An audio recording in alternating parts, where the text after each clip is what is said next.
काय झालं, गेल्या वर्षी पावसामुळे प्रोनिंग करायलाच वेळ गेला, त्यामुळे पुढचं पेस्टिंग बिस्टिंग सगळंच पुढे गेलं. तुमची बाग हार्वेस्ट झाली ना की त्या मंथ मध्ये तुमचं कटिंग झालं पाहिजे. नाही हार्वेस्टिंग झाली की लगेच कटिंग वाली बोलावली होती ह्या वर्षी, पण विषय असा झाला पावसामुळे कामच करता आलं नाही. आणि शक्यतो कटिंग करताना आपण उभं राहायचं, एक दोन फांद्या त्यांना समजून सांगायचं. नाही ती कटिंग वाली आहेत बरं का, त्यांनी म्हणजे चांगली ट्रेन आहेत ती. ट्रेन असती तर तुमची बाग अशी माझं तर मत आहे तुमची बाग युनिफॉर्म दिसली पाहिजे होती. थोडं मी स्पष्ट बोलतोय तुम्हाला. त्याच्यामध्ये पण आता असं करा, जे गावठी आंबे आहेत ना ते आंबे मी शेतू करा आणि त्याच्यावरतीच ग्राफ्टिंग करा. हो, आता तेच मोबाईल साहेबांची आमची झाली चर्चा. त्याच्यामध्ये पण विषय असा आहे की त्यातली जी चांगल्या क्वालिटीची झाडं आहेत ना त्याच झाडापासून शक्यतो मी तर म्हणेल की त्या एकाच झाडापासून तुमची सगळी बाग असावी. बरोबर. पॅक्लोब्युटरचा प्रॉब्लेम असा आहे, तुम्ही आता ह्याला समजा ते कल्टर ओतलेला आहे, तुम्ही ह्याचीच काडी परत काढणार आहे. सेल एलॉंगेशन म्हणजे पेशी वाढायचा जे कार्यक्रम आहे ना सगळा थांबवतो. 0.4 ते 0.04% पॅक्लोब्युटरॅझोल आंब्यामध्ये सापडलेला आहे. त्याचा थेसिस पण बाहेर आला आहे. कदाचित थोड्या दिवसांनी युरोपियन कंट्रीला आपला आंबा बॅन होईल. आणि त्या पॅक्लोब्युटरॅझोलमुळं स्टेरिलिटी यायला लागली, नपुसकत्व येते. त्याच्यामुळे ते बॅन करणारच आहे, 100% येणार आहे थोड्या दिवसामध्ये. त्याच्यामुळे सर म्हणताय तसं नॅचरली कसं आणता येईल त्याला जास्तीत जास्त त्या पद्धतीने केलेलं चांगलं. तसं ते ह्यांचं विंचरला ते सस्ते म्हणून आहेत बघा लेडीज, थोडंफार वापरलं त्यांनी, नाही असं नाही, पण आता त्यांचं सेटिंग झालं. काही जास्त अंतर नाही आपल्या इथून. रानाचं पण आता माळरानात आमच्या मित्रांची बाग आहे का नाही माळरानात, त्यांचं सुद्धा सेटिंग झालंय आता बऱ्यापैकी. ती माळरानाला ऑटोमॅटिक मोहर पण लवकर निघतो त्यांचा ड्रेनेजच साहेब चांगलं होतंय ना. पर ते कसं आहे, तुमचं पाणी जरी त्यात पाऊस भरपूर पडला तुमच्या इतका तिथं पडला तरी पाणी लवकर निघून जातं. तुमचं पाणी तुम्हाला वरून दिसतंय की ते मुरलंय, पण ते आतच राहिल्यामुळं त्याचा झाडाकडनं अपेक होत होतो. तुम्ही स्प्रेइंग काय करणार आहात? आता सल्फरिन ही घेतलंय इमिडा क्लोरोपिड 11%. इमिडियाच्या वेळी स्पिनोसाइड घेतलं तर स्पिनोसाइड आता नेक्स्ट घेतलं तरी चालतंय, नाही काय प्रॉब्लेम. इमिडा मधमाशी मारतोय, ॲसिटामाप्रिड असेल, इमिडा पण असेल. अजून फुलला नव्हतं ना म्हणून घेतलं होतं, परत तर घेताच येणार नाही. हां, त्यासाठी स्पिनोसाइड वापरलेलं कधीच थोडं कॉस्टली आहे, पण इफेक्टिव्ह आहे, एकदम चांगलं, इको फ्रेंडली आहे. मला रिझल्ट चांगला मिळेल त्याचा. थोडं चुनखडीचं प्रमाण असल्यामुळे डॅमेज होणारच आहे त्याच्यामध्ये.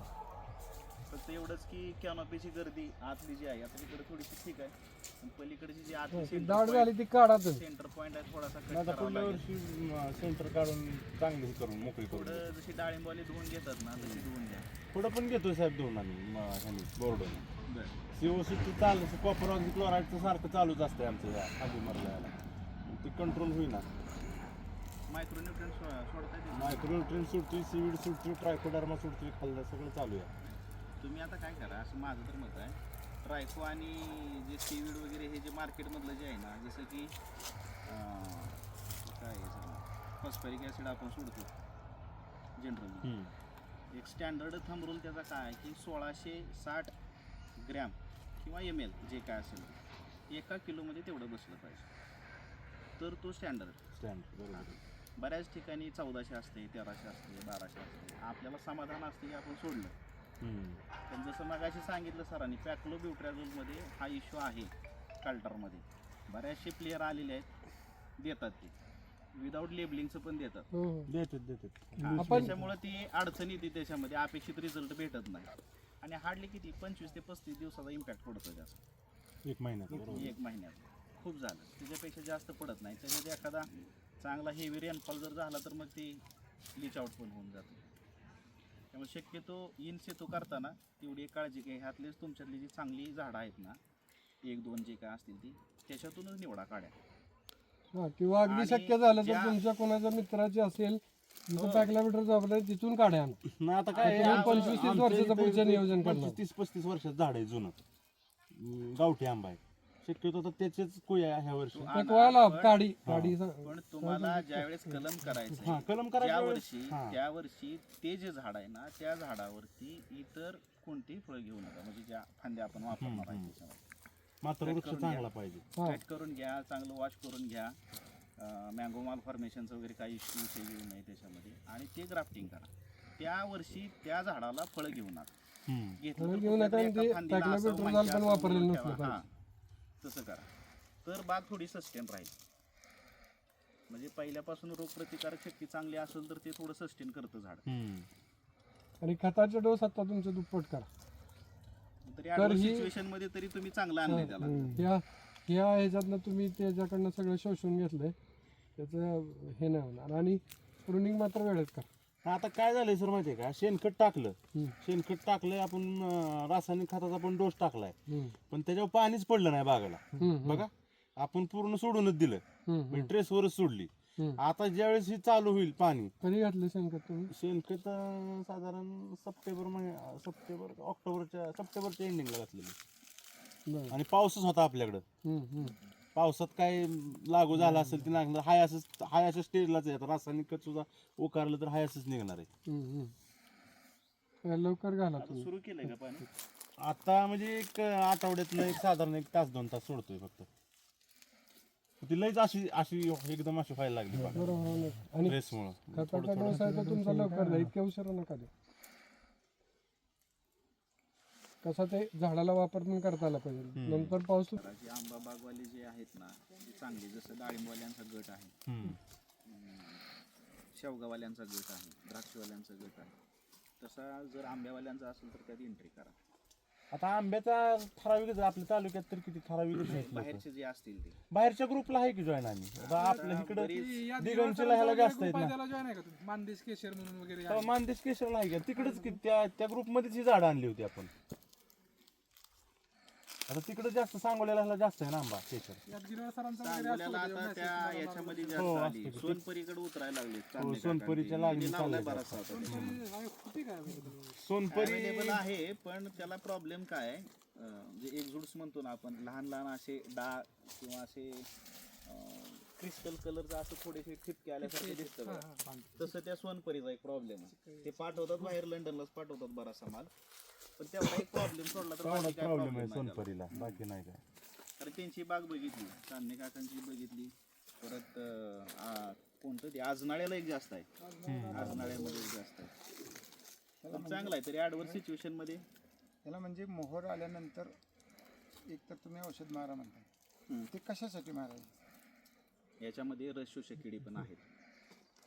ते हे आहे मावा, किंवा जे रस शोषणारे आहेत ना, ते काय करतात, बरेचसे फुलांचं पण ड्रॉपिंग होतं त्याच्यामध्ये, कीड आळी पण येते. मग ती कुठंतरी कंट्रोल होणं गरजेचं आहे. सगळं 100% आपण संपू शकत नाही, कारण आपल्या हितामध्ये काय सापळा पिकं कुठलं आहे का?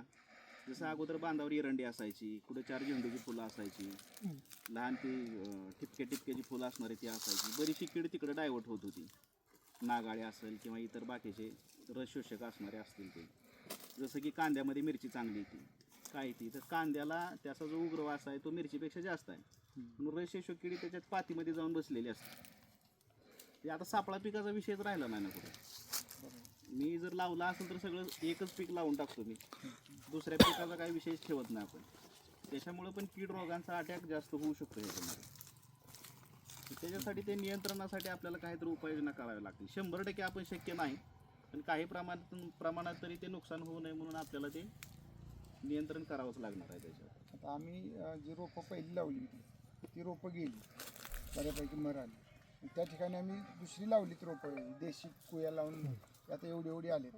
त्या ठिकाणी हे परत कलमाचं लावायचं का ते त्यालाच कलम करायचं, कलम बांधायचं. त्यालाच आता बांधायचं. सांगितलं तसं त्यांना की बाग करताना किती पाहिजे आपल्याला. एकच मातृवृक्ष असेल तर तुम्हाला बऱ्यापैकी युनिफॉर्म येतं त्याच्यामध्ये, म्हणजे टेस्ट असेल, क्वालिटी असेल, कोळीचा आकार असेल, फलचा चव असेल किंवा रंग असेल, व्हेरिएशन कमी येतं त्याच्यामध्ये. त्याच्यामुळे तसं करा. म्हणजे कुठल्याही बागेचं यश हे तुम्ही मटेरियल कुठलं वापरताय लागवडीला त्याच्यावर बरंच अवलंबून आहे, 25 ते 30%. आता बरेचसे हे जे आपण म्हणतोय ना थोडे ॲडव्हान्स शेतकरी आहेत, ते जनरली कोणात मिसळत नाही, की त्यांच्याकडे बऱ्याचशा ह्या गोष्टी फॉलो करतात. ते फवारणी सुद्धा सायंकाळी करतात. म्हणजे काय म्हणू आपण त्याला, जे शत्रू किडे आहेत, शत्रू किडीचा मॅक्झिमम अटॅक त्या टायमिंगला असतो. संध्याकाळच्या वेळेस अशा टायमिंगला ते फवारणी करतात. बरेचसे बघा आपल्या इथले सुद्धा जे काही शेतकरी आहेत ना ते संध्याकाळी spray संध्याकाळचीच बरं आता करतात. डाळिंबवाली तर आता बऱ्यापैकी सगळी संध्याकाळचीच घेतात. हळूहळू थोडंफार सगळं नाही पण शक्य होईल जसं जसं तसं तसं थोडं थोडा बदल आता करून कसं आहे कोणाची मेन पॉवर कसं आहे काय ते सगळ्या गोष्टी बघून करायला लागते आहे का नाही. चुनखडीचं प्रमाण जास्त आहे.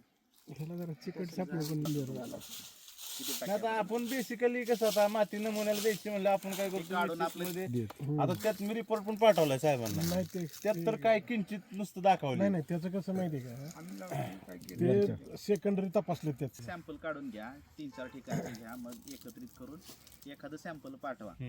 जर एवढी मेहनत करून जर येणार नसेल तर दुसरं पीक टाकून जिथं चांगली जमीन असेल तिकडं आंबा घ्या. मग कसं करा नाही आता हाय हे तर आता हे राहिलेले गॅप वगैरे भरून त्याच्यातच काम करायला लागेल.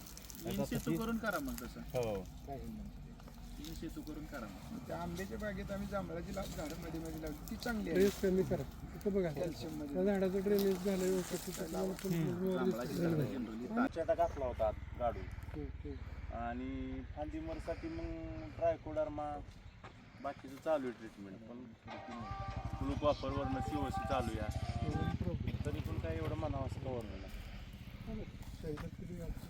शेणखत साधारण 1-2 टप घातले होते यावर्षी त्या झाडाला 10 किलो 15 ते 20 किलो सोडावा लागेल वाढायला लागेल. नाही आता पूर्ण ट्रेसवर पाणी सोडलेलं नाही मोहरा मोहराला तुम्ही घातलं तसं आता ट्रेसवरच असणार मोहर निघण्यासाठी तुम्ही ट्रेसवरच आहे हां.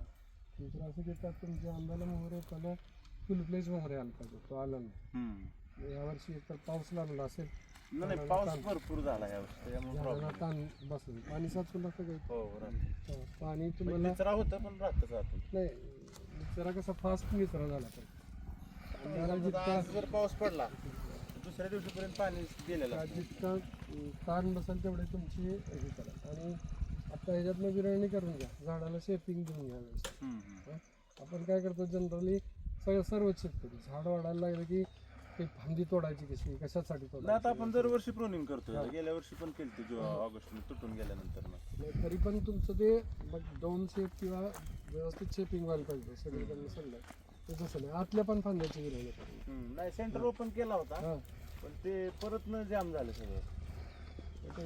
वारंवार केलं पाहिजे. आता तिकडे जरा शाळेचा पट्टा आहे त्यामुळे